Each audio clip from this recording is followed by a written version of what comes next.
Hi friends, welcome to TNPSC maths result. ஒரு வகுப்பில் 80 மாணவர்கள் உள்ளனர். ஒரு குறிப்பிட்ட நாளில் 25% பேர் வருகை புரியவில்லை எனில் வருகை புரிந்த மாணவர்களின் எண்ணிக்கையை கண்டறியவும். இதில் 80 மாணவர்கள் கொடுத்துருக்காங்க. அதோட டோட்டல் ஸ்ட்ரென்த்து 25% ஆப்சென்ட் ஆகிறாங்களாம். அப்போ மீதி பேலன்ஸ் 75%க்கு நம்ம கண்டுபிடிச்ச ஆன்சர் வந்துடும். இப்போ 80 × 75/100க்கு நம்ம சிம்பிளை பண்ணால் 15 × 4 வரும். அதோட ஆன்சர் 60. இப்போ இதோட ஆன்சர் 60. நெக்ஸ்ட் கொஸ்டின் பார்க்கலாம். ஒரு வகுப்பில் உள்ள மாணவர்கள் மற்றும் மாணவிகளின் விகிதம் 5:3 ஆகும். ஒரு தேர்வில் 16% மாணவர்களும் 8% மாணவர்களும் தேர்ச்சி பெறவில்லை எனில் தேர்ச்சி பெற்ற மாணவிகளின் சதவீதத்தை காண்கன்னு கேட்டிருக்காங்க.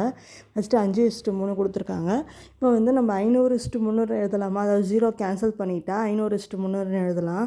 16% பேர் ஃபெயில் ஆகிருக்காங்க. அப்போ மீதி 84% பேர் பாஸ் ஆகிருப்பாங்க.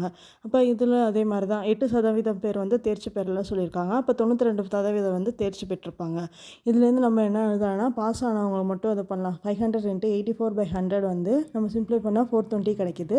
அடுத்தது 300 × 92/100 276 கிடைக்கிது. ரெண்டுத்தையும் ஆட் பண்ணால் 696. 696 / 800 × 100. 800 எப்படின்னா இது ரெண்டுத்தையும் ஆட் பண்ணோம். 500 + 300. தேர்ச்சி பெற்ற மாணவிகளின் சதவீதம் தான் கேட்டிருக்காங்க. அப்போ ரெண்டுத்தையும் ஆட் பண்ணி 696 / 800 × 100 போடுறோம். இது 87% நமக்கு ஆன்சர் வருது. இதுதான் ஈஸி மெத்தடு. நீங்கள் எக்ஸ் வச்சு போட்டிங்கன்னா கொஞ்சம் சுத்தலாக இருக்கும். இந்த மாதிரி போட்டு ஈஸியாக இருக்கும். நெக்ஸ்ட் கொஸ்டின் நெக்ஸ்ட் வீடியோவில் பார்க்கலாம்.